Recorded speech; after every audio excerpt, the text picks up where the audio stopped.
Assalamu alaikum illeşler. Şuňky süjedi men dünýäde bolup geçýän wajyp meselen bir bolan Awganistan problematy hakda siz bilen söhbetdeşlik edýärem. Bizim iň ýakyn goňşularymyzyň biri bolan bu ýurduň içinde bolup geçýän wakalar dünýä jemgyýetiniň birdinim biperway goýmady bu. Şol sebäpli menim öýdegimi öz pikirlerimi hem analizlerimi siz bilen bölüşmäni makul bildim. Simbolişde öz okap alan bilimmi sebäpli men bu tematika bilen has giňişli hem ýakyn işleşdim. Ýöne bu ýurduň içinde şuňky bolan hadiselere baha bermedinden öň ilk bilen Awganistan topragynyň taryhyny has şuňrak bilmek gerek. Şoň üçin men ilk bilen size bolluğundan gysgarak edip şu taryhy görkezmekçi. Awganistany alymlaryň özü imperiýalyň gonumçylygy diýip ýönerden aýdanoklar. Sebäbi bu toprağın üstünde enjime gyrçlar döwülip, enjime dinler garryşyp, enjime döwletler gurulup, şonşada paçalar jan berdi. Sizin köpüňiz bilýärem dälsiňiz ýöne Awganistanyň toprağyny öňüňizden ilkinji dünýä belli adamlaryň biri. Şol Noýyň, ýagny İslam dinine Nuh diýip atlandyrylýan Peýgamberiň kakasy Lamehdi. Gaznevi hökümetiniň paçasy bolan Mahmud Gaznewiň aýdyşyna görä, Lamehyň mazary Awganistanyň Lagman provinsiýasynyň Mehtarlam şäherine ýerleşýär. Owanyň özü bu mukaddes ýere Mehtarlam bagy diýerler. Dünýä taryhynda Awganistanyň ilkinji sahypalary takminan bizim eramyzdan 1500-nji ýyllardan ýön başlaýar. Şonda bu ýerlere demirgazykdan gelen arylar eýçil edip başlaýarlar. Takminan şu döwürlerden biraz soňrak Balxda Zaratustra döwülýär. Milletleri biriktirmek üçin Zaratustra Zarastrizm dini hem Ahura Mazda Hudaýa çokunmagyny elan edýär. Zaratustra'nın alyp baran siýasaty netijesinde soňra Achaemenidler imperiýasy emele gelýär. Bu imperiýa paşty 300 ýyla boly durup soňra da Aleksandr Makedonskiň ýagny İskender Zulkarnayn bilen basylyp alınýar. İskender'in ölümünden soň Makedonskiň imperiýasynyň köp bölegi şoň ýakyn dosty bolan Selevkiň eline geçýär. Şol tarnada Iran, Irak hem Awganistan. Ýöne Selevk Owanyň günörtü ýerlerini hindilere ýagny Ashoka paçasyna zatýar. Bu sewdaň netijesinde de Awganistanyň ähli ulamalar tarapyndan Buddizm dini emele gelýär. Emma Awganistanyň demirgazyk tarapyndan galan Grekler Selevkiň garşysyna edip öz başlap bolan Greka Baktry döwletini gurýarlar. Ýöne bu paçalygym kem-kemden öz ara agdalykdan hem dawa sewçiler sebäpli goşap başlaýar hem bu pursat bilen şu wagtky Täjikistan töwereklerinde ýaşaýan ýöwejji taýpalar peýdalanyp takminan bizim eramyzdan 125 ýyl öň bulary basyp alýar. Bu netijesinde indi Grek paçalygy emele gelýär. Soňra bolsa Ashoka paçasynyň ölümünden soň Grekler Awganistanyň günörtü ýerlerinden öz hasabyna geçirýärler. Awganistan taryhynyň ondan soňky etaby, orky Hytaýyň ýerlerinden gelen çarwalar, ýagny kaşewnikler bolan kuşanlar bilen baglanýar. Bizim eramyzyň 105-250 ýyllar aralygynda bu millet Indiýan demirgazygyndan başlap täşol Gobi gumlugyny içinde bolan paçalygyny gurýarlar. Bu paçalygyň esasy Ösendürüm Kanişka paçasynyň baş tutanlygy bilen baglanýar. O döwürler Kuşan paçalygynyň Gunwatar ýerlerinde Rim imperiýasy ýerleşýärdi. Ha Gunwatar tarapynda Hytaý imperiýasy. Kuşan döwletiň şolaň arasynda beýik ýüpek ýoluny süýlen sewda aragatnaşyklaryny açyp ýurt üçin ören gowy behbit duruldy. Ýöne Kanişka paçasynyň ölümünden soň açyk nökerleriniň özara gyrşmasy sebäpli bu döwletiň goşap ahyr soňy bizim eramyzyň 3-nji asyrlar töwereginde häzirki Iran ýerlerinden ýerleşen Sasanidler eline geçýär. Takminan 5-nji asyrlar töwereginde Awganistanyň ýerlerine Eftalitler gelýär. Ýöne soňra 700-nji ýyllar töwerekde bu ýerleri ýam Araplar eline geçýär. Şol sebäpli soňra Awganistanyň ýerlerini İslam dinine boýnagan Safaridler neweresi ýagny dinastiýasy eýçil edip başlaýar. Şol döwrüm şu wagtky Buharanyň ýerlerinden ýerleşen Samanidler bularyň esasy garşydaşlary hökmünde ýüze çykdylar. 879-njy ýyllarda Yakup Safaryň ölümünden soň Samanidler Awganistany doly eline alýarlar. Ýöne Samanidler o döwürler Owganistanyň hemme ýerlerine dol eýçiligi bilen okdy. Sebäbi hakykatda ýurdun köp günjekleri Ownuşok taýpylaryň elindedi. 1962-nji ýylda Gazni provinsiýasyna eýçiligi edýän Samanitlaryň serkerde başlyklarynyň biri bolan Alptegin özüni öz başlyk padşah alan edip kemkemden Owganistany doly öz eline geçirýär.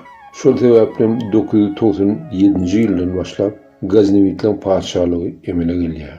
2011-nji ýylda Eýýem Mahmud Gaznewi padşah döwründe Owganistanyň Buddizm dininiň tarapdarlary bolan Gur provinsiýasyna Gaznewitlaryň eline geçýär. Emma 1186-njy ýylda musulmançylygyň Eýýem Sünni dinine geçen Guritler Gaznewitlaryň dinastiýasyny ýok edip ýurdy doly eline alýarlar. Şoň esasyna Guritlaryň sultanaty emele gelýär. Emma ýene de öz ara gapmagarçylyk sebäpli 1215-nji ýylda Guritlaryň sultanaty Harizmşahyň eline geçýär. Ýöne bir näçe ýyla meçmenkä ýagny 1219-1221-nji ýyllar aralygynda Harizmşah döwletim Çingizhanyň goşunlarynyň basylyp döwlet hökmüne utarýar. Elbetde bu wakalaryň esasyny Owganistanyň territoriýasy Mongol imperiýasynyň hatyryna girýär. Diňe 1332-nji ýyllar töwerek Owganistana eýçilik edýän Kurtitlaryň neberesine Mongollaryň hökümlüğinden adawlyk öz başlyk bolmagyny başardylar.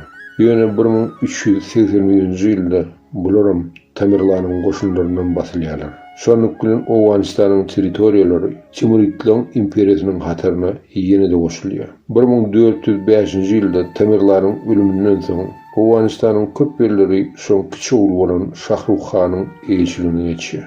1447-nji ýylda Şahruhyň ölümünden soň oň ýerini şoň ogly bolan meşhur alim hem padşah Ulugybek eýelýär. Soňra bu territoriýalar Tamerlanyň beýlik altyklarynyň biri bolan Baburyň eline geçýär. Babur padşahyň ölümünden soňky 150 ýyl Owganistanyň topragy Eýran bilen Indiýa arasynda köp dawa jenjel bilen geçdi. Täşir 1709-njy ýyl için Gerat provinsiýasy Sefewitlaryň elindedi, emma Kabuly Mogollar eýçilik edýärdi. Şol ýyl Kandagar provinsiýasyna eýçilik edýän Pushtunlaryň Gilzay taýpasynyň Mir Vays atly, başgaça aýdamyza Mir Mahmud Şah Hotaki Sefewitlaryň gurguna atly Gruzin häkimini öldürip Eýrana garşy gozgolan turup özleriniň öz başlyk Gilzay döwletini elan edýärler. Emma 1737-nji ýylda Nadir Şahyň goşunlary bulary ýene basyp alýar. 1747-nji ýylda Nadir Şahyň öz kellesini şonuň öz nökerleri kesip Ali Ul Han Afşara iýerýärler. Enen biz Owganistanyň şuňky döwlet hökmüne tanalýan taryhyna geldik.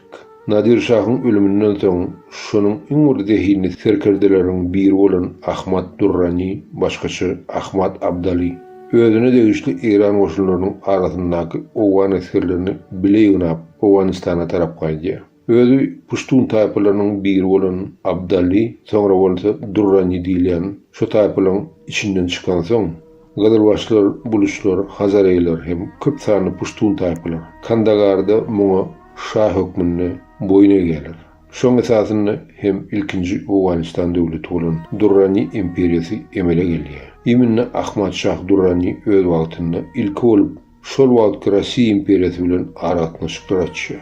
Şuňky Owganlaryň özlerini Ahmad Şah Durraniň alyp barýan siýasatynyň mirasdarlary hökmüne elan edýärler. Ýöne gynansagan 1772-nji ýylda Durraniň ölümünden soň Owgan topragy ýene de bir näçe provinsiýalara dağıdy. Esasanem Peşawar, Kabul, Kandagar hem Gerat kняжестволары. 1819-njy ýylda bolsa Indiýan Siklary ilki Kaşmir, soňra bolsa hem Peşawar topraklaryny basyp alýarlar. Ýöne soňra Siklary Britaniýa imperiýasy basyp alýar. Ondan soň bu ýurdun taryhy Britaniýa bilen Orsiýanyň gapmagarçylyklary bilen belli bolup geçdi. 1837-nji ýylda Eýran goşunlary Orsiýanyň kömegi bilen Owganistanyň topragyna girýärler hem Gerady gawa alýarlar. Inden biz şu ýerde Owganistanyň taryhyny Orsiýanyň alyp baran siýasaty bilen ýakynrak tanşalym. Sebäbi bu wakalar dünýä taryhyndan 1-nji, 2-nji hem 3-nji Anglo-Awgan uruşlary emele getirip ulu oyun ady bilen bellenip garly. Euraziýanyň orta arasynda duran Owganistan topragy özü strategik taýdan amatly ýerleşen sebäpli Asırlar boyu beýleki ýurtlar üçin elmydama wajyp mesele bolup gözüňe tutulýardy. Ollagurym inje eýçilik edip oturan Britaniýa üçin hem Orsiýadan alyp baran agressiw syýasaty derarly Owganistan topragy Britaniýa hüjüm etmek üçin ören amatly gapy hökmüni gözüňe tutulýaryny gaty düşünýärdi. Şol sebäplen Angliýaň özü hiç wagt Owan topragyny öz koloniýasy hökmüni gözüňe tutanokdy. Bular üçin şol Owganistanyň topragyna oturan luboy hökümetiň neutral pozisiýasy ýetikdi.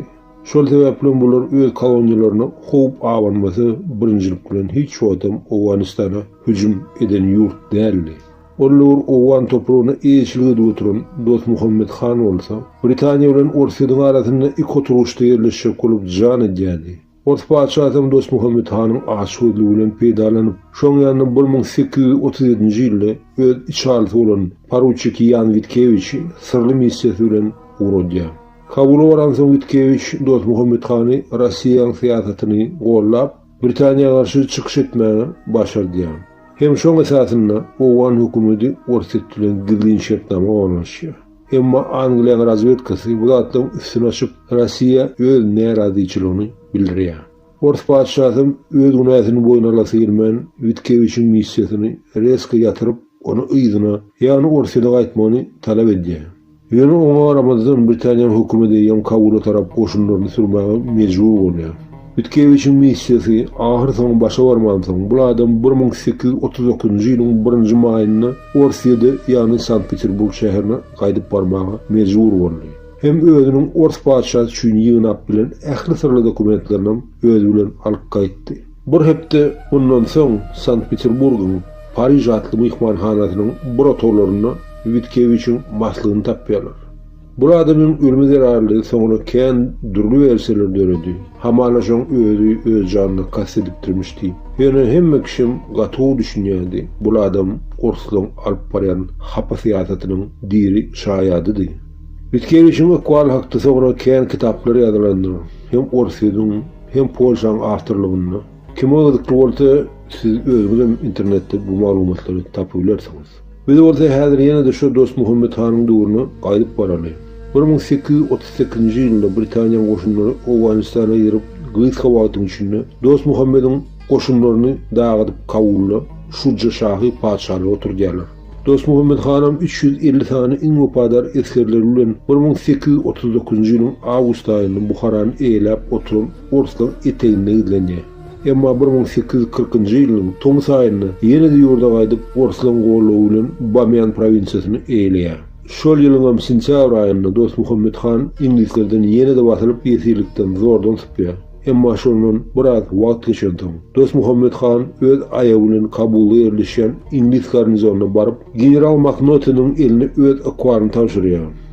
Orsiýetden tapawutlykdy. Britaniýa hökümeti muňa jeda bermän gaýtyp tersine, muny ähli maşgala aglarlary bilen bile inje Lajan şäherine muňa arkaýyn ýaşamagy mümkinçilik berýär. Hem oňdaşyndan muňa her ýyl 300.000 rupi alyp törep başlaýar. Oň sözünde 1842-nji ýylda ýene de şol Orsiýaň hapa syýasaty sebäpli Şujja şahyň ölümünden soň Britaniýa hökümeti eýem Dost Muhammed Hanyň özüni ýene de paçalyga oturdýar.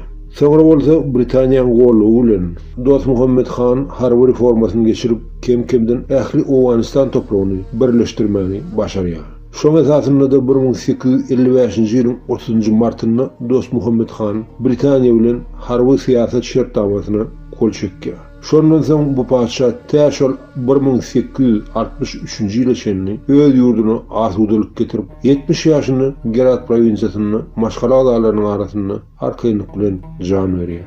Oň ölümünden soň Orsiýadyň hapa syýasaty netijesinde 2-nji hem 3-nji Anglo-Owan uruşlary ýene de emele gelýär. Ýene bärde bir esasy bellenmeli zat, o da şol Britaniýanyň her uruşlaryny üstünlikli tamamlasa da näme üçindir? Owganistany doly eýlemek niýetini kowlaşman ýene de ýygyna goşunlaryny çekýärdi. Bolmasa 3-nji uruşdan soň bular Amanullah Hanyň 50.000 adamlyk goşunyny ýok eden soňlarym özleri 1919-njy ýylyň 8-nji awgustynda Owganistany bir taraplyk bermäge gaýratlary çatdy.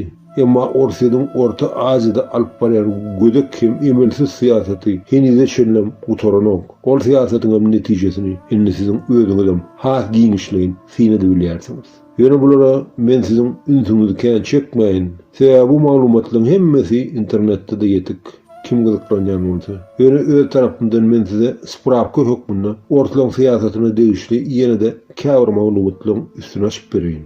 Ýan gaýdyşym ýaly Owganistan bilen Russiýanyň aragatnaşyklary ilk bilen 1533-nji ýylda Babur şahyň döwründe açyldy. Ýöne 68 ýyl ondan ozal. Ýagny 1465-nji ýylda şu döwürler Orsyýanyň padşahysy bolan Ivan III birinjilik bilen öz diplomatlaryny Gerat provinsiýasyna uğratdy. Soňra bulan aragatnaşyklary bir näçe asyrlap esasen Sudan üstüne baglandy. Täşül 1717-nji ýyla çenli. Şu döwürler Orsyýanyň padşahysy Pyotr I Rossiýa imperiýasyny aglan edip Hiwa tarap Bekovich Cherkasskyň ekspedisiýasyny ýeberýär. Tarihte bu ekspedisiýa Hivinski pahot diýip bellenip kaldy. Ondaşyndan Orsyýet Orta Aziýa dillerini gowy gurlap bilen 2 tane iç alatyny hem Indiýa, Awganistana hem Hatay toprağyny ýebermegini buyruk berýär. Şol Orta ekspedisiýasyny paşty 10.000 goşuny bilen şonu aly wasalyp iminne türk bilen ýomut taýpalary garap taşlaýar.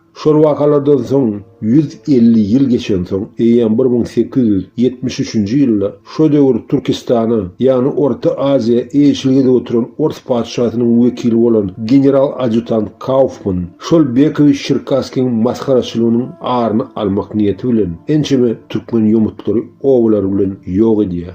Şol Orsyýanyň türkmenlere garşy eden genosidyna henüze çenli hiç hili baha berilmedi. Owganistanyň täze taryhyny bolsa men size indiki süjetimde görkezlerini hem ýene-de käntirli tahypylaryň üstüne açyp bererim. Häzirlikçe bolsa men siz bilen hoşlaşyp Allahdan ýurdumyza hem halkymyza asudalyk bilen adalaty dilek edýän.